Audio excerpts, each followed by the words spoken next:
Everybody, hello FaceTube, uBook. I can't remember where else this is going. I'm Howard Jacobson. I am the Chief of Behavioral Science at WellStart Health, and I am the co-author of Sick to Fit, host of the Plant Yourself podcast.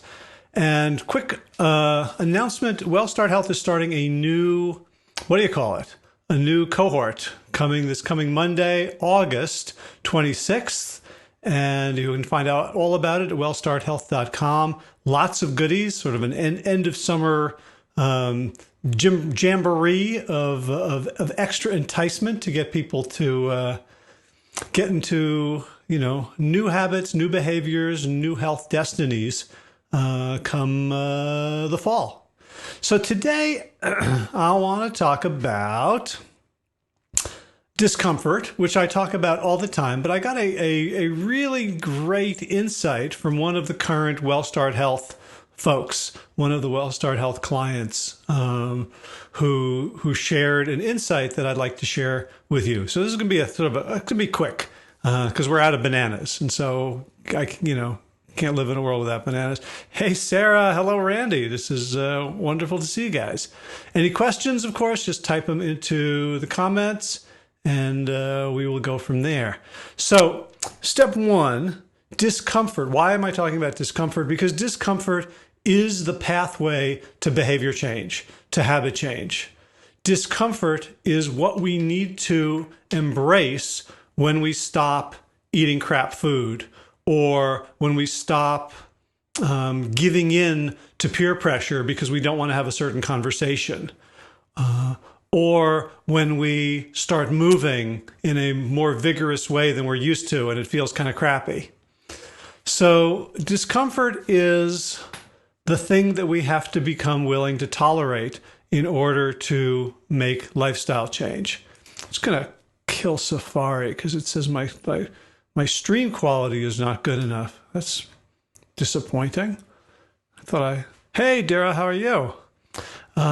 So discomfort is the thing that we have to be willing to endure in order to make any kind of change. Because first of all, some of the things we want to do are uncomfortable, like conversations that establish and maintain and confirm and affirm our boundaries can be difficult, especially if people have been, crossing those boundaries for a long time and we have let them.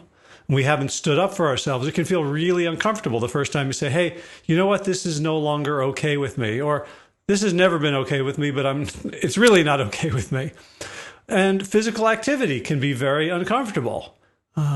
Starting to run, to lift weights, to do anything, even just to show up in a space where you don't feel like you have the right body for it, and you feel like you're going to be judged. So there's all those discomforts, thanks, Randy. Cool. So, there's all those discomforts that are positive discomforts that we have to engage in.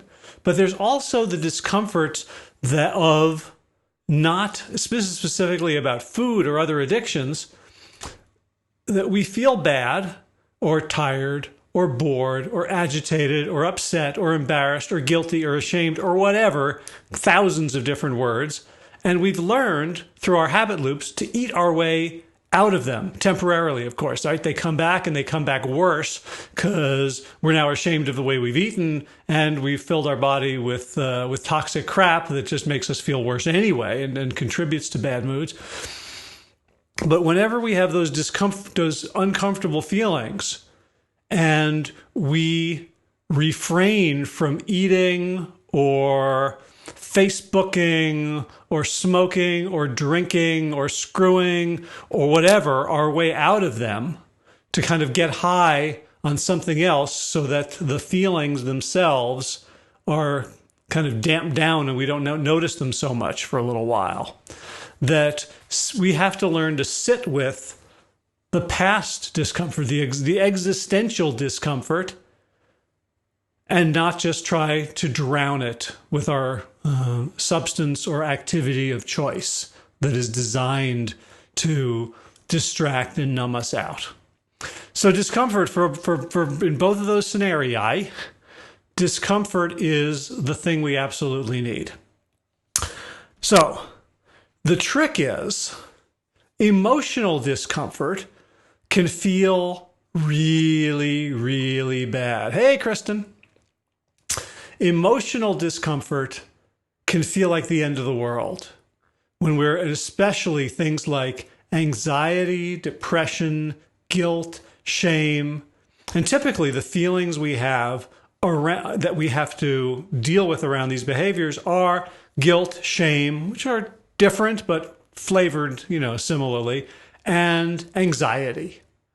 Those feelings can feel like the end of the world.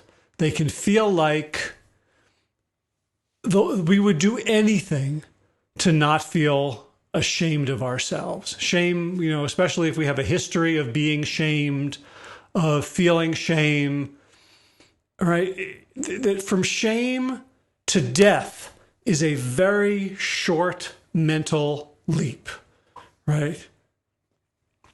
Hey, Rebecca, you're welcome. And hello, Marta. So from shame to death is a very short mental leap. And we all know, how it goes. Like I did a terrible thing. Oh, no one will like me anymore. Oh, I'm going to lose my job. I'm going to lose the house. I'm going to be lying in a gutter dead somewhere, right? I can do that in about 2.5 seconds, on a slow day.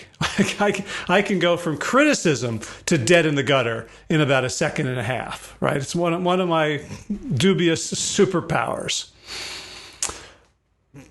But just in terms of evolutionary imperatives, shame is us judging ourselves so that we don't step out of line.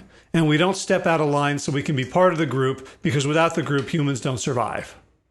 Guilt is the feeling of external judgment upon us, that the group now has found out about us, and they're going to ostracize us and we're going to be dead.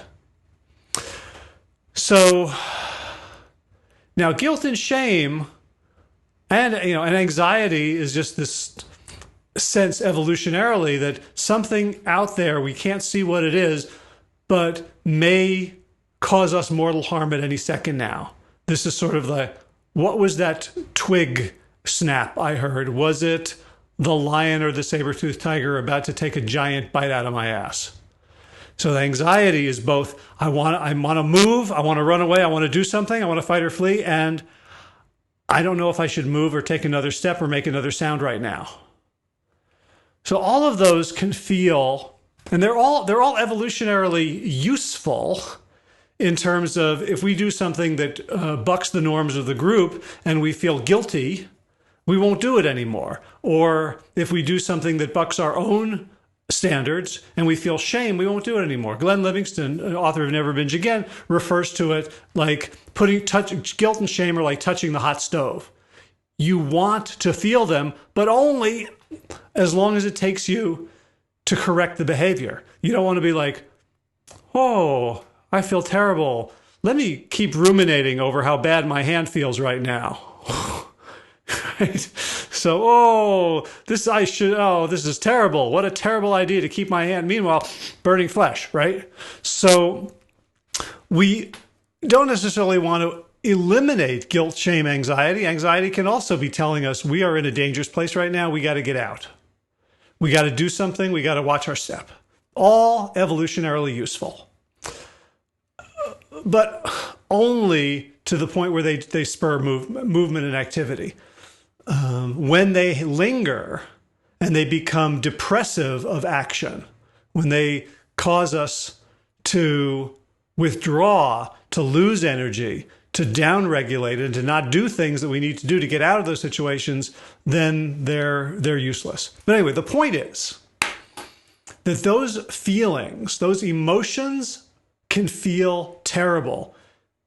And we don't want to feel terrible. So if your choice is an ice cream sandwich or existential shame, that to your core, you're a rotten human being and you should never have been born, and what was God thinking?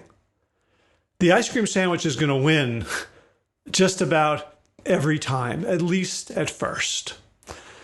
So the trick is to move from emotional to physical, because all our emotions are simply us, our brains, giving a label to a set of bodily sensations, felt sensations in our body. In the same way, rub your hands together right now, you'll feel warmth in your palms. That's a sensation. Now check in with guilt. And imagine, just if you want, don't have to do this. Imagine the last thing you felt guilty over. And try to feel guilty about it. And you will notice that the thought guilt, the feeling guilt, the psychological construct guilt is floating on top of a constellation of physical sensations. You could almost say that the thought form of guilt is like the thunder and the sensations are the lightning. They are the same thing. They are one and the same. And the guilt does not exist without those physical sensations. And we are physical beings more fundamentally than we are mental beings. So the trick is, and this comes from the work of Peter Levine, who wrote a couple of amazing books, In an Unspoken Voice and Waking the Tiger. And he talks about somatic experiencing, of experiencing our bodies and not just living in what can be these like rat-infested hellholes of our heads, constantly ruminating, playing out worst-case scenarios, as Kristen and Sarah write in the comments. So it takes practice, and I would not practice with the very worst feelings I have. I would practice when I'm in a sort of a neutral state and just sort of check in with my body. What am I feeling right now? What's a base state here? What's a resting state? Okay, a little tightness in the shoulders. Maybe I can breathe that out or move that out. Ooh, that feels kind of good. What about my belly? What do I feel in there? Any heat? Any pressure? Butterflies? Nausea?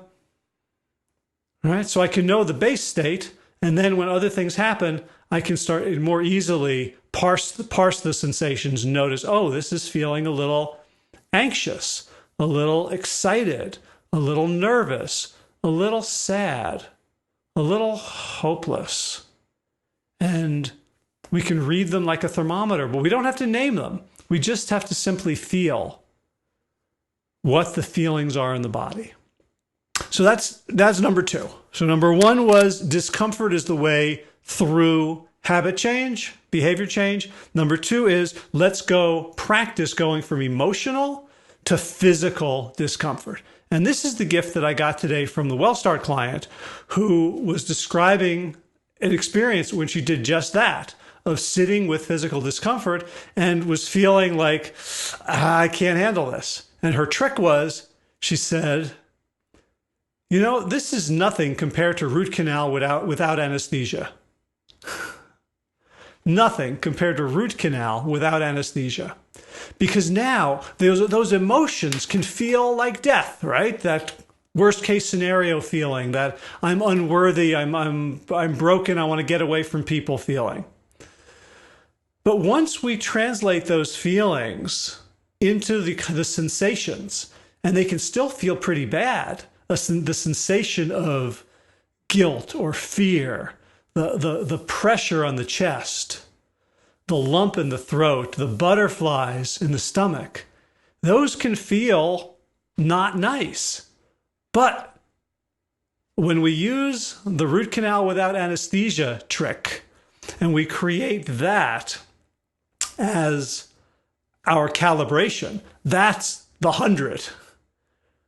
And, so from 0 to 100, if 0 is everything's perfectly cool and 100 is root canal without anesthesia, where's that feeling in your gut of anxiety? Where's the feeling on that scale from 0 to 100 when you have to have a difficult conversation with a spouse over a boundary you want to set? Where's that feeling, that sensation in the body from 0 to root canal without anesthesia when you're sitting and at a restaurant and everyone else is ordering dessert and you are practicing not? It's probably not 50% of root canal without anesthesia. It's probably more like 2 or 3 or 4 or 6.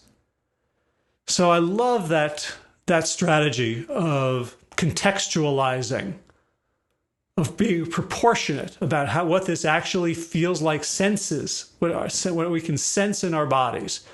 Root canal without anesthesia, everything else that is underneath, sensations underneath those feelings that we would do almost anything to avoid. So that's about it for me. I got this new setup thanks to Kathy Hester, one of my dear friends and educators. She gave me this new setup called Restream, so I think I can see comments better. So if there are any more questions or comments, I can take them right now. Otherwise, it's off to get bananas. While I wait to see if there are any comments, I'll just remind you, WellStartHealth.com. We got a new cohort starting on August 26th. It will be great fun. I've been preparing a talk about this because, my job partly is to market WellStart and to kind of brag on us and talk about how great we are. And at the same time as I want to do that, I want to make it clear that it's not us, it's you. I mean, yes, we're great. And yes, we have a program that covers all the bases and does it with the right science. But essentially what we're doing is leaving space for you to make those changes. There's no magic in our program. If you're like, well, I failed 100 times, maybe WellStart will do it for me. It's not. It's WellStart will give you the space to do it for yourself.